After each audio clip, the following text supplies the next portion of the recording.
রাধে রাধে। জয় ভগবান কৃষ্ণ। নমস্কার বন্ধুরা, আশা করি আপনারা সবাই ঈশ্বরের আশীর্বাদে ভালো আছেন, সুস্থ আছেন। বন্ধুরা, আজকে নতুন পর্বে আপনাদের সকলকে জানাই আন্তরিক শুভেচ্ছা ও স্বাগত। বন্ধুরা, আগামী 29শে মার্চ 2026 রবিবার পবিত্র কামদা একাদশী। এই দিন ভুলেও খাবেন না এই তিনটি সবজি খেলে সংসারে নানান অশান্তি হতে পারে এবং অর্থ সংকটও দেখা দিতে পারে। সনাতন হিন্দু শাস্ত্র মতে চৈত্র মাসের শুক্লপক্ষের কামদা একাদশী তিথিকে অত্যন্ত পবিত্র দিন হিসেবে দেখা হয়। শাস্ত্রে কামদা একাদশী দিনটিকে কামনা পূরণ দিবস হিসাবে উল্লেখ করা হয়েছে। পুরাণে বলা হয়েছে যে এই একাদশী ব্রত পালন করলে সাংসারিক ও আধ্যাত্মিক ইচ্ছা পূরণ হয়। এই দিন উপোস করলে ভক্তরা অতীতের পাপ থেকে মুক্তি পান, যার মধ্যে গুরুতর অপরাধও থাকতে পারে। নিঃসন্তান দম্পতির সন্তান লাভের জন্য এই একাদশীর আশীর্বাদ স্বরূপ। এই একাদশী রোগ মুক্তি ঘটায়, মনের জোর বৃদ্ধি করে এবং অন্তিমে বৈকুণ্ঠ ধামে পৌঁছাতে সাহায্য করে। এই একাদশীর দিন বিভিন্ন ধরনের পুজো এবং জ্যোতিষ ও তন্ত্র মতে নানান ক্রিয়া করা হয়। জ্যোতিষ শাস্ত্র মতেও বাস্তুদোষ এবং গ্রহ দোষের প্রতিকার, স্নান ও দান করার জন্য কামদা একাদশীর দিনটি বিশেষভাবে গুরুত্বপূর্ণ। নমস্কার বন্ধুরা, আজকে নতুন পর্বে আপনাদের সকলকে জানাই আন্তরিক শুভেচ্ছা ও স্বাগত। আজ আমরা জানবো স্বয়ং ভগবান কৃষ্ণের বলা কামদা একাদশীর দিন কি করবেন আর কি করবেন না, এবং কোন কোন তিনটি সবজি একদমই খাওয়া উচিত নয়। এই দিন যে তিনটি সবজি খেলে কর্মক্ষেত্রে নানান বাধা আসতে পারে এবং সংসারে অশান্তি সৃষ্টি হতে পারে। আপনি কোনো ভালো কাজ করলেও লোকে সেটাকে খারাপ ভাবে নেবে। আপনি কামদা একাদশীর ব্রত পালন করুন অথবা না করুন, কিন্তু এই দিন অবশ্যই শাস্ত্র অনুসারে নিষিদ্ধ খাবারগুলি এড়িয়ে চলুন। তাহলে নেগেটিভ শক্তি ও বাস্তুদোষ দূর হবে, আপনি আর আপনার পরিবার সুস্থ ও সুরক্ষিত থাকবেন। বন্ধুরা, পঞ্জিকা অনুসারে 28শে মার্চ 2026 বাংলার 13ই চৈত্র 1432 বঙ্গাব্দ শনিবার সকাল 8:45 থেকে একাদশী তিথি শুরু হচ্ছে এবং একাদশী তিথি সমাপ্ত হবে 29শে মার্চ 2026 বাংলার 14ই চৈত্র 1432 বঙ্গাব্দ রবিবার সকাল 7:46। ইস্কন, এসমাত্ত গোস্বামী ও নিম্বাক মতে কামদা একাদশীর ব্রত ও উপবাস পালিত হবে 29শে মার্চ 2026 বাংলার 14ই চৈত্র 1432 বঙ্গাব্দ রবিবার। কামদা একাদশীর অধিষ্ঠাত্রী দেবতা হলেন রাম। পক্ষ শুক্লপক্ষ। ইস্কন মতে কামদা একাদশী পালনের সময় হবে 30শে মার্চ 2026 সোমবার সকাল 5:31 থেকে সকাল 7:12 মধ্যে একাদশী পালন করে নিতে হবে।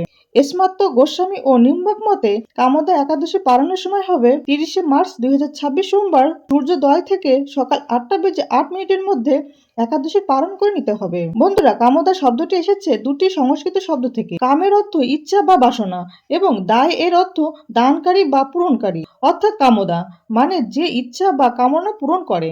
এটি এমন একটি একাদশী যা ভক্তের পবিত্র ইচ্ছা বা কামনা পূরণ করে। যারা নিষ্ঠা ভরে এই ব্রত পালন করেন তাদের পাপ মোচন হয় এবং জীবনে সৌভাগ্য ও কাম্য ফল লাভ হয়। পুরাণ অনুসারে এক সময় রত্নপুর নগরে এক গন্ধর্ব দম্পতি বাস করত। তাদের নাম ছিল ললিত ও ললিতা। ললিত একবার রাজ দরবারে গাইবার সময় স্ত্রীর কথা চিন্তা করতে গিয়ে ভুলভাবে গান গায়। এতে রাজা রুষ্ট হয়ে তাকে অভিশাপ দেন এবং সে রাক্ষস রূপে জন্মগ্রহণ করেন। ললিতার অনুরোধে এক সাধু তাকে কামদা একাদশীর উপবাস পালনের পরামর্শ দেন। ললিতা নিজে সেই ব্রত পালন করে আর তার ফলস্বরূপ ললিতের পাপ মোচন হয় এবং সে পুনরায় গন্ধর্ব রূপে ফিরে আসে। এর থেকে বোঝা যায় যে কামদা একাদশী পাপ মোচনকারী, মুখ্যদায়ক এবং সমস্ত ইচ্ছা পূরণকারী একটি ব্রত। বন্ধুরা, কামদা একাদশীর দিনে নিষিদ্ধ সবজিগুলির মধ্যে প্রথমে যেটির কথা বলবো সেটি হলো নিমপাতা। এই দিন বাড়িতে কখনোই নিমপাতা রান্না করবেন না। আমরা সবাই জানি নিম গাছে এবং নিম পাতা ঔষধি গুণ আছে, কিন্তু শাস্ত্র মতে মা শীতলা দেবী এবং দেবী দুর্গা চৈত্র মাসে নিম গাছে অবস্থান করেন। তাই চৈত্র মাসের একাদশীর দিন নিম গাছের পুজো করা হয়। এই দিন নিম গাছে জল দিয়ে এবং জুই তেলের প্রদীপ জ্বালালে মানসিক দুশ্চিন্তা দূর হয়। সুতরাং পরিবারের কোনো সদস্যই কামদা একাদশীতে নিম পাতা দিয়ে তৈরি কোনো খাবার যেমন নিম বেগুন ভাজা, নিম পাতার শুক্তো ইত্যাদি খাবার খাবেন না। এমনকি এই দিন নিম দাঁতনও মুখে তুলবেন না।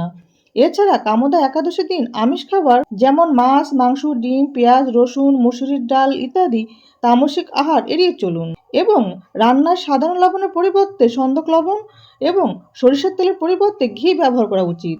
বন্ধুরা, দ্বিতীয় নিষিদ্ধ সবজিটি হলো সিম। এই দিন বাড়িতে কখনোই সিম রান্না করবেন না। পরিবারের কোনো সদস্যই এই দিন সিম খাবেন না। এই দিন সিম ভাতে বা সিমের কোনো তরকারি খেলে বাড়িতে নেগেটিভ শক্তি বৃদ্ধি পেতে পারে। সুতরাং কামদা একাদশীর দিন কোনোভাবেই সিম মুখে তুলবেন না। এছাড়া কোনো প্রকার নেশা জাতীয় খাবার এই দিন গ্রহণ না করাই ভালো। কামদা একাদশী ব্রত পালনের সময়ে চা, বিড়ি, সিগারেট, পান, কফি, মদ ইত্যাদি নেশাজাতীয় খাবার না খাওয়াই ভালো। বন্ধুরা, শাস্ত্রে বলা হয়েছে যে একাদশীতে নিজে অন্ন ভোজন করলে যেমন নরকবাসী হতে হয়, তেমনি অন্য কাউকে অন্ন ভোজন করালেও নরকবাসী হতে হয়। সুতরাং একাদশী পালন করা আমাদের সকলেরই কর্তব্য। এবং যারা একাদশী করবেন এই দিন পঞ্চ রবিশস্য অবশ্যই এড়িয়ে চলবেন, কারণ পঞ্চ রবিশস্য একাদশীতে গ্রহণ করলে ব্রত নষ্ট হয়। পঞ্চ রবিশস্যের মধ্যে পড়ে ভাত, রুটি বা চাল, আটা, ময়দা, মুড়ি, চিড়া, ছাতু, খই এবং সরিষার তেল, সয়াবিন ইত্যাদি। এছাড়া ডাল জাতীয় সকল প্রকার খাদ্য যেমন মুগের ডাল, মসুরির ডাল, ছোলা, মটর, বটবটি ইত্যাদি খাবার এই দিন খাবেন না। একাদশী ব্রত পালনের সময় আম, কলা, পেঁপে, আঙুর, তরমুজ, আনারস, লেবু এবং মৌসুমী ফল আর দুধ, দই, ছানা, সন্দেশ, ঘি, আলু, গোলমরিচ, সামা চালের পায়েস, সিঙ্গারার আটা বা পানি ফলের আটার তৈরি লুচি বা পরোটা খাওয়া যেতে পারে, কিন্তু কোনো প্রকার পোড়া জাতীয় খাবার এই দিন গ্রহণ করবেন না। যারা নির্জলা উপবাস রাখতে পারেন না বা যাদের ওষুধ খেতে হয় তারা ফল, দুধ বা একাদশীর প্রসাদ খেয়ে একাদশী ব্রত পালন করতে পারেন। বন্ধুরা, একাদশী পালনের মূল উদ্দেশ্য কেবলমাত্র খাওয়া দাওয়া বিধিনিষেধ নয়, বরং নিরন্তর ভগবানের নাম স্মরণ, মনন ও শ্রবণ কীর্তন এবং বিষ্ণু সহস্র নাম পাঠ, গীতা পাঠ বা ভগবত পাঠ ও নাম সংকীর্তনের মাধ্যমে একাদশীর দিনটি অতিবাহিত করতে হয়, কারণ নাম সংকীর্তনই সর্বোত্তম সাধনা। এই বিশেষ শুভ দিনে গঙ্গা বা যে কোনো পবিত্র নদীতে স্নান করলে তা প্রচুর পুণ্য ও আধ্যাত্মিক আশীর্বাদ নিয়ে আসে। একাদশী পালনের সময় পরনিন্দা, পরচর্চা, মিথ্যা কথা বলা, ক্রোধ, ঈর্ষা সম্পূর্ণরূপে নিষিদ্ধ। আমোদা একাদশীর রাতে তুলসী গাছের সামনে একটি ঘিয়ের প্রদীপ জ্বালিয়ে এই কথাটি বলুন: হে লক্ষ্মী নারায়ণ, মম গৃহে শুভ ধন আগমন হোক। এই উপায়ে সংসারে শান্তি ও সমৃদ্ধি আসে বলে বিশ্বাস করা হয়। কামদা একাদশীর দিন শাস্ত্র অনুসারে তৃতীয় যে নিষিদ্ধ সবজিটি খেতে নিষেধ করা হয়েছে সেটি হলো পুঁইশাক। আমরা সবাই জানি পুঁইশাক খাদ্যগুণে ভরা। এই শাকের মধ্যে ভিটামিন ও মিনারেল থাকলেও এবং পুঁইশাক খেতে সুস্বাদু হলেও শাস্ত্রের মতে এটি একটি তামসিক খাবার এবং প্রচুর পরিমাণে নেগেটিভ শক্তিকে আকর্ষণ করে। তাই কামদা একাদশীর দিন বাড়িতে পুঁইশাক রান্না করবেন না এবং কোনোভাবে তা খাবেনও না। এছাড়া এই একাদশীর দিন চুল দাড়ি কাটা তথা ক্ষৌরকর্ম ও নখ কাটা নিষিদ্ধ। বন্ধুরা, আশা করি ভিডিওটি আপনাদের সামান্য হলেও উপকারে আসবে। ভগবান কৃষ্ণ ও মা লক্ষ্মীর কৃপায় আপনারা সবাই ভালো থাকুন, সুস্থ থাকুন এই প্রার্থনা করি। আজকের মতো এখানে সমাপ্তি করলাম। আপনারা খুব ভালো থাকবেন, সুস্থ থাকবেন। দেখা হচ্ছে আগামী পর্বে। জয় ভগবান কৃষ্ণ, জয় মা লক্ষ্মী। রাধে রাধে।